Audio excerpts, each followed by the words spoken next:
to say aggro, but to me the defining thing of a Tom Ross deck is basically the entire deck costs 1 and 2. It's mana efficiency. You know, he tries to get out in front of people and then use 1 and 2 mana spells that are able to answer or negate 3 or 4 mana plays.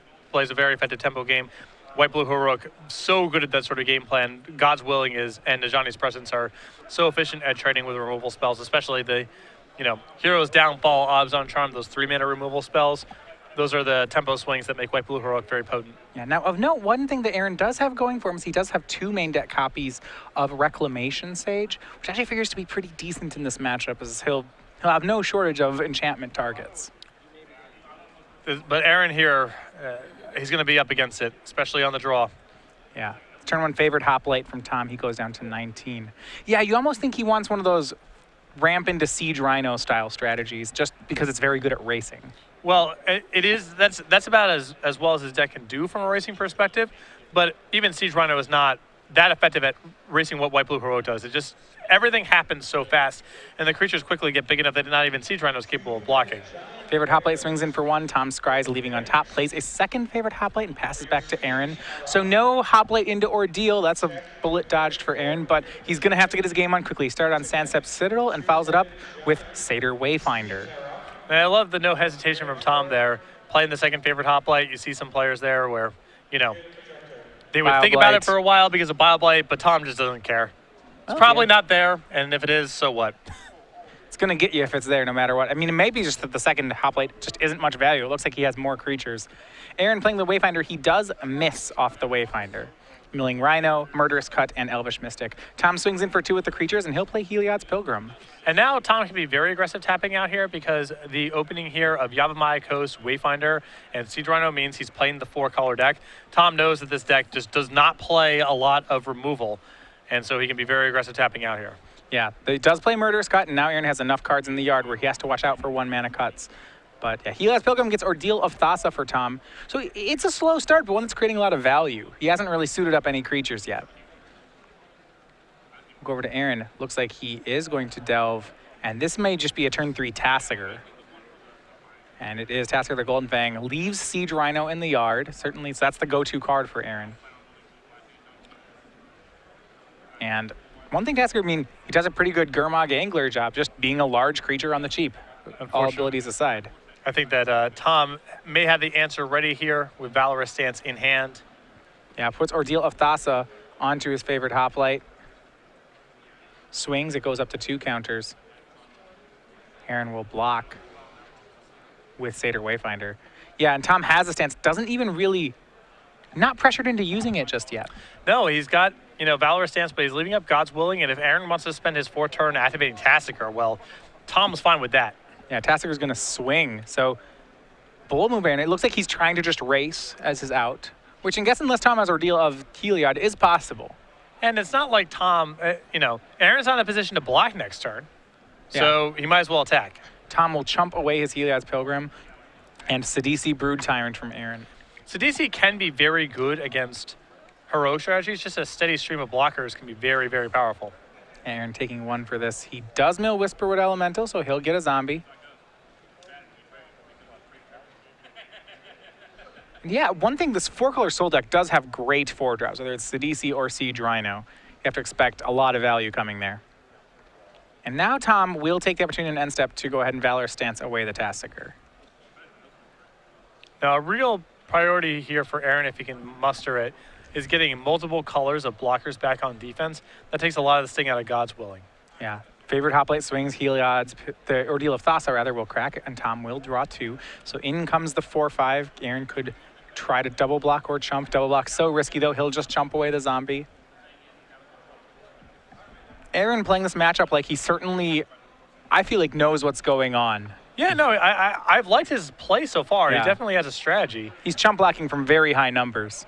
He just knows that eventually you get to a spot where you can't block anymore, so you might as well get your blocks in while you can. Right. Sidisi swings, mills 3. Reclamation Sage is a creature, so a zombie comes back onto the battlefield. I think Tom, with God's Willing in hand, may offer up a double block here. The Sidisi's pretty annoying. If he trades one of these creatures with Sidisi, great. And if Aaron has some sort of trick here, well, then the God's Willing comes into play. Yep, and it looks like it'll just be a trade. Favorite Hoplite will trade away with Sidisi. And Aaron just really trying to trade off resources and gain life points. You know, for as rough as the matchup is, it feels like Aaron's in not horrible shape right now. Yeah, and now we see the reason for the willingness to trade away Sidisi may just have been that he had another one, so he'll go ahead and trade. Mills creatures again, gets another zombie, and added a Soul of Theros to his graveyard. He already has 5 mana and double white. And with this army in play, that Soul of Theros, Tom does not have very elegant answers to it. No, he does not. I mean, again, he's forced to race, but Aaron has a lot of control over it. Yeah, I mean, racing seems great for Aaron at the moment. It's a very, very well-navigated game so far from Aaron. He has by no means the game locked up, but he's giving himself a great shot at stealing game 1. Well, the thing I'm impressed with, and it's fun because you don't hear this say, is that I think he's making very strong decisions and that he is more than willing to chump block, which, you know, typically you assume chump blocking as not a good thing, but here I think it's just excellent for Aaron. Swings, mills a second Soul of Theros, makes another zombie. And yeah, so 2 Soul of Theros, they're off the bottom there in the graveyard. He has a mana to activate it, and Tom's got to assume that's just what Aaron's going to do. And Tom might be in a spot here where he's forced to double block. I believe his hand's Defiant Strike and God's Willing. So if you can get a activation of Soul of Theros out of this, you can still get the CDC off the table and try to hopefully draw something big or just weather the storm of these tokens in the second soul. But it's going to be hard. The danger is that the second soul seems to be the real kicker right now for Aaron. So favorite hoplite will get in front of Sidisi. And this is going to be Soul of Theros on Aaron's side. What I like about this, what Tom's doing, is that he has by putting the favorite hoplite in front of Sidisi and then targeting it with Defiant Strike, he negates 5 points of life gain, which is, I think, why Tom's making this call. So yeah, the exile happens, Aaron goes down to 11, all his creatures get 2/2, first strike, and lifelink.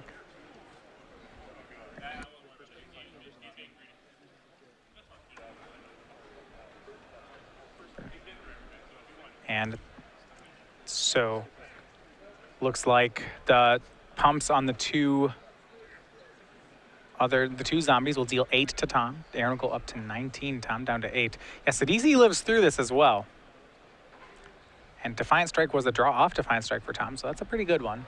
And Heliod's Pilgrim's a huge draw too, because Tom has enough mana to work with here to play Heliod's Pilgrim, go get something, and then still be able to leave up Defiant Strike and God's Willing on the way back. Yeah, he may be forced into getting Ordeal of Heliod here, actually. Aaron can just threaten a lot of damage. Tom could get Ordeal of Heliod and cast it this turn and crack it. And still leave up all of his tricks. Right. Which I think is what he has to do. Which shows good on Aaron's side to put enough pressure on Tom to make him make this play. I think Tom would ideally get something like Aqueous Form, like Ordeal of Thassa, but because Aaron's put a lot of pressure on him with this attack, Tom probably just has to get the game 10. Yeah, it's 18-7, and Aaron's still threatening quite a bit more damage, so Tom has to take a slightly different tact here and get the Ordeal of Heliod, which I'm sure he would, as you mentioned, prefer to get some other Can't Block effect or Ordeal of Thassa or some such. And he's going to go for Ordeal of Thassa, actually. So Tom, with different plans, does have to survive next turn's attack. Well, I guess the logic here is that he has enough blockers in play that he can just put enough stuff in front of things. Yeah, Ordeal of Thassa for 1 mana, thanks to the Hero of Erois. Pumps up favorite hoplite. Yeah, now he gets to leave a 4/5 hero back on defense, which is pretty potent. That is great. Swings with the hero and the favorite hoplite, so that'll crack the ordeal. Tom will draw 2. He does draw the Aqueous Form and a Valorous Stance. And Valorous Stance is great here because Aaron makes the same play that he just made where he attacks with Sidisi and then activates Soul of Theros. Sidisi, yeah. All of a sudden Valorous Stance is on. And that Aqueous Form will help. If Tom can survive, that will certainly help him win the game. Either way, his attack knocks Aaron down to 12 as we go back over to Nessim. And here comes the army. Sidisi and 3 zombies. Sidisi mills 3. She misses. It's 3 lands. And the on-board play is to just activate Soul again. And it looks like Tom puts blocks, which makes it look like he's dead to the Soul. Yeah, and Tom has to block this way because he takes 1 casting his copy of Valorous Stance. So if he blocks the DC, then 2 of the tokens get through for lethal. So he needs to do it like this. Yep. So he blocks, goes to 6, stances away the Sidisi. He's going to go to 2, but he is kind of out of the woods now. Yeah, Aaron will gain 12. Tom goes to 2, so Aaron, 24 to 2. 1 zombie dies and the Heliod's Pilgrim dies. But 2 is not 0. And the 4-color Soul deck, I guess its main source of burn would be is if Aaron has a Siege Rhino in hand. That's the big one, yeah. Because there's no Whip of Erebos in this strategy. It's all about Soul of Theros. Tom would love to try to find that Ordeal of Heliod. That would probably close it out for him. Tom's played a great game. He was looking like he was dead here in a couple different spots, but he's still got to dodge some draw steps here. He, in fact, could be dead already for all we know. Right. If Siege Rhino's in hand, but... Defiant Strike on Hero of Erois draws him into a land. It's a blue, but looks like it's a Tranquil Cove. So that'll put Tom to 3. 3, though, not 4. It is nice when you're facing down the zombies to be at 3, though. Gives you some extra flexibility there. Absolutely. I mean, that's the difficulty, right? With Aaron at 24, it's not like Tom's swinging, has Aaron on a 1 or 2 turn clock. I think it could be... Might have 2. Could be relatively fast. I mean, Tom probably just has to play so much defense here that he can't push too hard, but... Yeah. Puts the Aqua Swarm on Hero of Erois. It gets unblockable. We'll swing in and deal 4. Aaron down to 20. Now pass back. Tom does have to leave back 2 blockers. Now the question, does Aaron have Siege Rhino? He does play 4. Aaron looks like he has something delving going on. I believe he does play 1 copy of Treasure Cruise in his main deck. This would not be a bad spot for it. Not at all. He's getting rid of his lands in case he draws another Tassiger. And certainly he'd like to find Siege Rhino. Aaron down to 17. Looks like it is Treasure Cruise. And he'll draw 3. Does he find the way to deal those last points of damage? He's looking for him. And it does not look like he has it yet. But he's got a lot of room to work with. Remember, his deck has 33 creatures. He certainly can put more threats on the table, and so many of them represent lethal with Tom at 3. There's some real good ones. Whisperwood Elemental, Soul of Theros, a lot of high power cards that you can find here. He does have to know, though, he's not working with too much time. Tom does have Aqueous Form on 1 creature, and I believe he has at least 1, possibly 2 God's Willings in hand. So Tom can make his whole team unblockable, which currently is 12 power, 14 if you add in the heroic counters. It's not inconceivable that Tom just kills Aaron this turn. Yeah. Land from Aaron puts him up to 18. Every point can help here. But I mean, that's what Tom's going to build up for. He's going to build up with his Aqueous Form until he has just a lethal swing all in 1 turn. Satyr Wayfinder is going to mill here. I believe there's another Delve card in Aaron's hand. I don't know if it's Tassiger or Murderous Cut. Certainly he would like it to be Murderous Cut. He mills for 4, misses the land, but he does mill into 2 more Soul of Theros. And that means, if at all possible, Tom should try to win this turn. Yep, but he's facing down 4 blockers against his 3 creatures. And as you mentioned, it's important, they're 2 different colors of blockers. Yeah, Tom's got, Aaron, has the spread of black zombies and a Courser now and a Wayfinder, so it's going to be hard for God's Willing to prevent Aaron from being able to block altogether.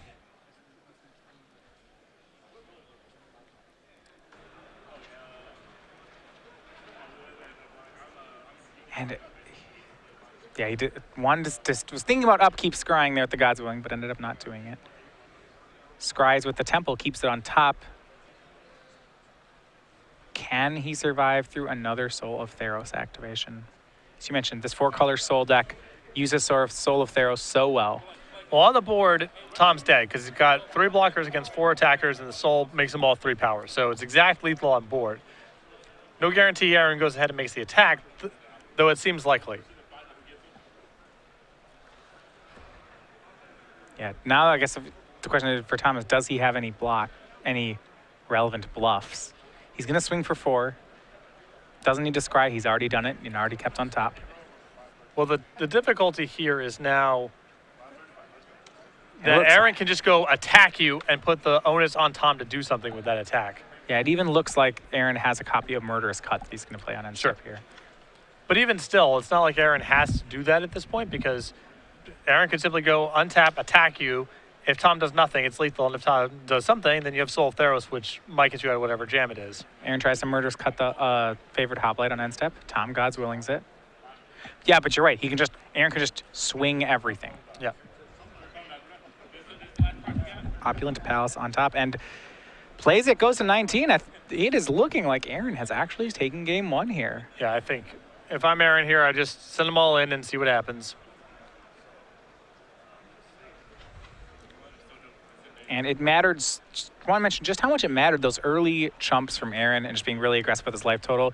Had he not been so protective of his life total, Tom would have been able to use those God's Willings and that Anachrys form together to actually push through lethal damage on these late turns.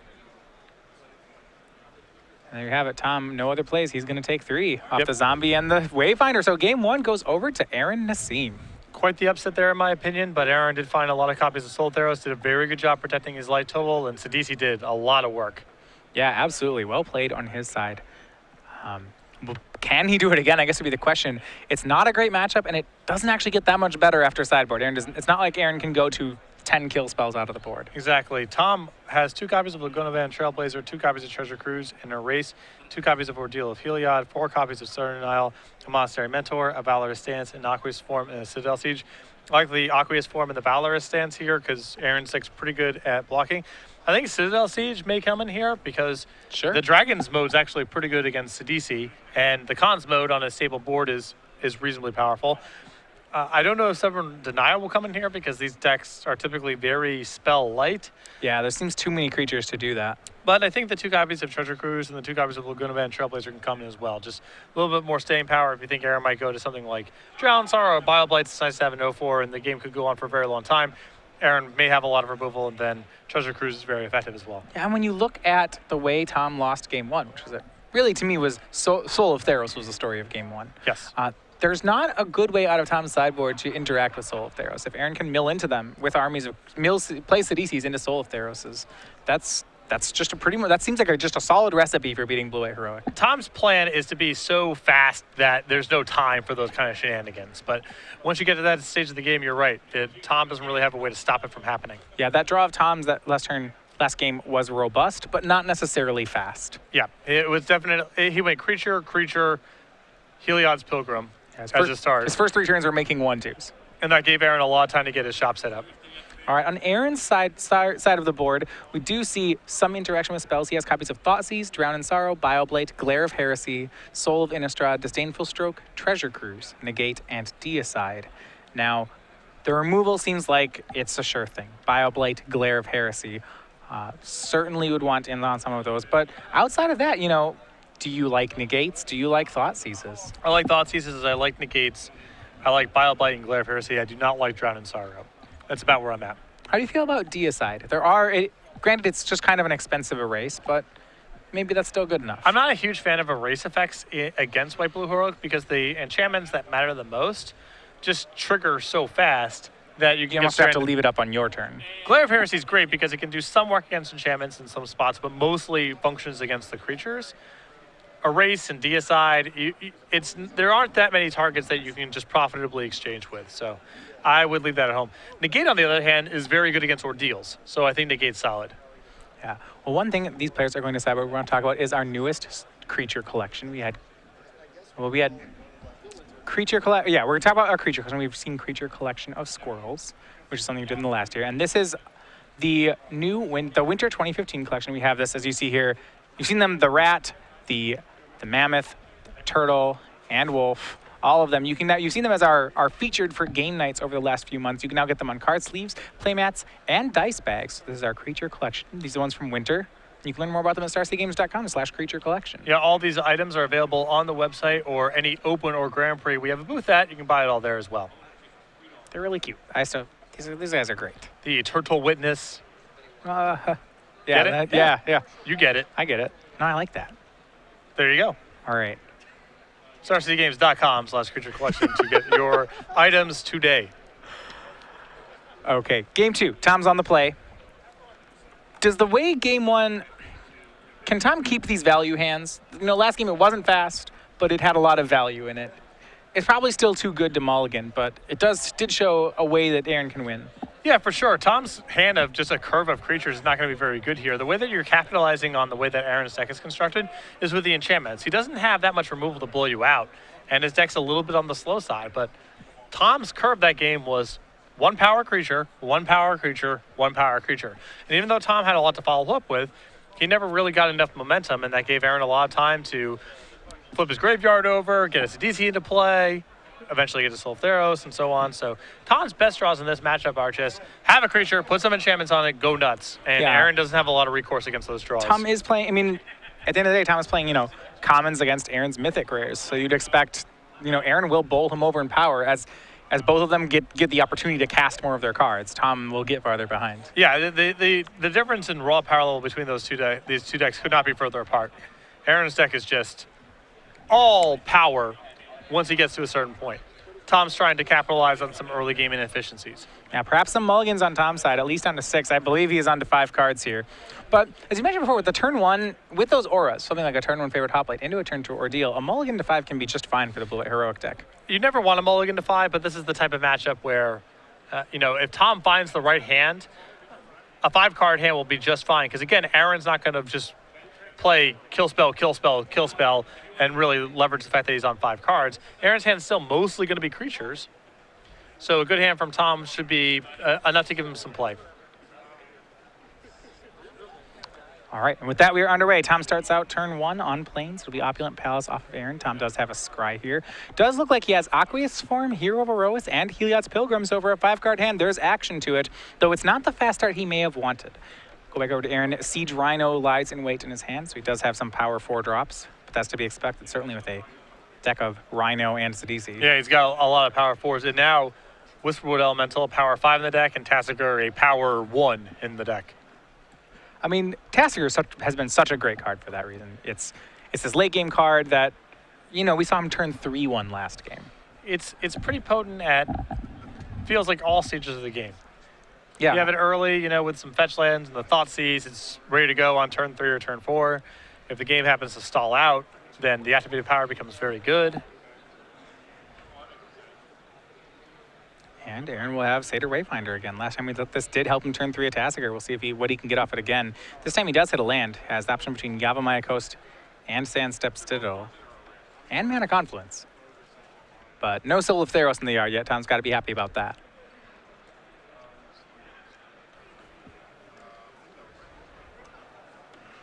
And yeah, it'll be Sandstep Citadel as the grab for Aaron. So starting next turn, Tom should get some creatures on the board, but he's going to need to make some inroads fast. As Aaron gets the chance to cast more of his spells, Aaron will get farther ahead. Yep. I mean, the pressure is definitely on Tom. Probably this turn and next to do something pretty big. And now not that much removal on Aaron's side. We don't know how much he has in his hand, or if Tom can really afford to play around any of it. No, probably not. And we are back over to Mr. Ross. Does have Hero of Erois, Aqueous Form, Heliod's Pilgrim. And it'll just be the Pilgrim to start. Looks like the last card was Defiant Strike. So none of the cards are protective. That's the concern. And there's no God's Willing or anything like that. This is also one of those slow value hands that we saw not be very good for Tom in game 1 on a 7-card hand. Right. Heliod's Pilgrim gets Ordeal of Thassa, and we go back to Aaron. And for the second game in a row, this is a turn 3 Tassiger from Aaron Nessim. Though Tassiger among the lower impact cards in the matchup, as Tom has a lot of ways to make Tassiger an ineffective blocker, and the activated power is very slow. Yeah, it's just big. That's the best thing it has going for it. Tom's turn plays land 4, plays Hero of Erois, does not opt to try to swing or Aqueous Form anything. It actually does Aaron with the first attack. That'll be Tassiger the Golden Fang, swinging for 4. Tom's down to 16. Aaron has his 4th land, but Tom, a little bit of a reprieve here. It's not time for Siege Rhino, as the only land Aaron had was that Sandstep Citadel. So Ordeal of Thassa will now try to go on the Hero of Erois, but it'll be Negate from Aaron. Not the end of the world there for Tom, not the full blowout. Yeah, still gets the 1/1 counter, doesn't lose the creature. And, well, it's more of the same. It's going to be Aqueous Form this time on Hero of Erois. That one will resolve. It will be now pumped up to a 4/4. And the interesting thing, so Tom's done a lot of auraing, which has been great for him, but he actually doesn't have any more power than Aaron has on the board. Aaron can ignore this and just say, okay, let's race. I have Siege Rhinos. Well, Tom does have the option of, making his creatures unblockable and bigger. Aaron's stuff is a little bit slower to impact things. Certainly it's more fair. Tom also has Valorous Stance in hand, so he has the ability to kill this Tassiger. I think he's going to hold up for 1 turn in case Aaron tries to do something about this Hero of Erois, but If not, I think at the end of the turn, it's likely to go at the Tassiger. Swing with both creatures. Tasker hits Tom down to 12. Hero, or rather, Heliod's Pilgrim jumps in front of Satyr Wayfinder. And now Aaron, that'll be Sidisi that he plays. Had the option between both Sidisi and Rhino. Went for the creature. I think this is a concession to Valorous stance, and also just adds more power to the table this turn. Yeah, gets a zombie, mills Siege Rhino, and he has land 5. It's another Sandstep Citadel. I do like, and I want to point that out. I do really like how that plays around Valorous stance. Yep.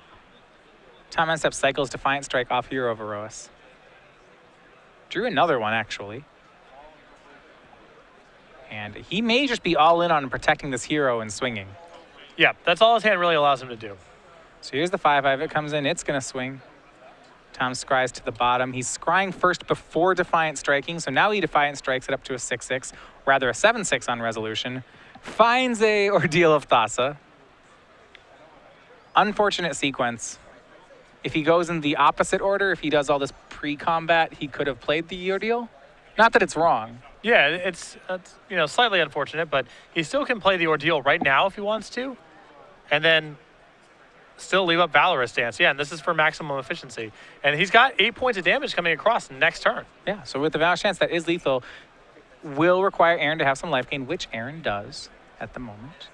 But I mean, there's no guarantee that Tom won't, off his draw step and those cards off the deal, just draw 1 or 2 more ways to pump that hero. Right, because again, Aaron can't block. So unless he has a murderous cut, he just has to cross his fingers and hope that Tom can't cobble together lethal. Yeah, Valorous stance will protect the hero and target it once. So Aaron's going to try to race here. First he swings. He does not have land 6. If he had land 6, he could try to mill himself into a soul. He's going to swing, though. Does hit a creature. Hits Reclamation Sage. There's a zombie under the table. This swing is for 9 damage. Tom is at 12. He'll throw Heliod's Pilgrim in front of Tassiger. Takes 5. Goes down to 7. Can Aaron survive this next attack? And it's going to be what looks like a Treasure Cruise. Maybe Murderous Cut.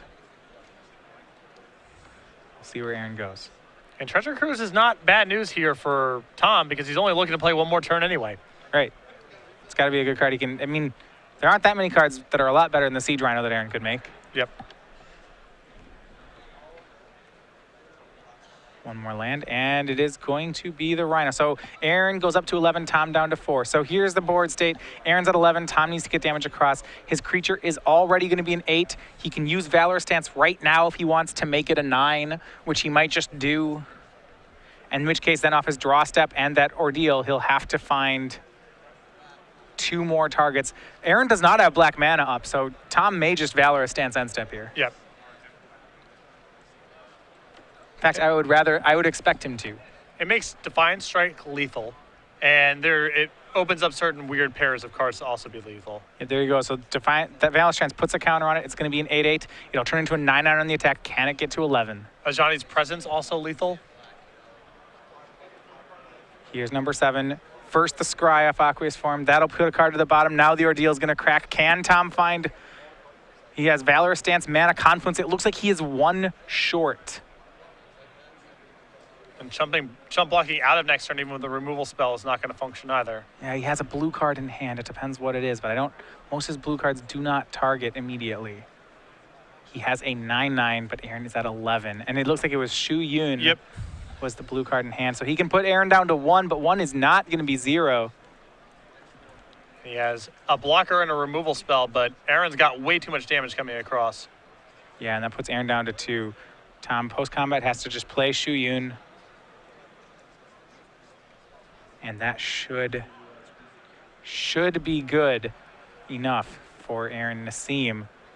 Great line there by Tom to play to his out. He's on a mull to 5, if you remember this game. Yeah, he gave himself a shot. He was very close. Yeah, I mean, the mull to 5 doesn't even seem so bad. Each of these games, Aaron has ended the game with plenty of cards in his hand. He's just never, the games never go long enough where Aaron plays all his cards. It matters what cards Aaron has, not how many. And a full-out swing from Aaron, and that'll be it. Aaron Nessim, 2 games to 0, defeats Tom Ross. bit of an upset there, I would say. Tom with a mulligan to 5 there in game number 2, but a very, very well played game from Aaron there, game 1. Able to take game 1 in a tough matchup, and then your opponent mulligans to 5. The draw's a little bit slow, and you're able to take it home. Tom's draw's pretty decent there. You have to think if he has 2 more cards in his hand, he probably finds a way to get another 1/1 counter onto that hero. So being down 2 cards does end up getting him. Yeah, it does matter, though. You can see in the matchup, Tom and Aaron, too, they're really looking for specific cards. It's not about raw card economy. It's about, do you find the stuff that you're looking for? And Tom, I thought, had a much better draw there game 2. As you mentioned, if he has an extra spell there, probably comes away with the kill. But you can see some matchups are about, often your Thoughtseize Heroes Downfall matchups, they're about, just how many cards do I have? Card advantage matters a lot.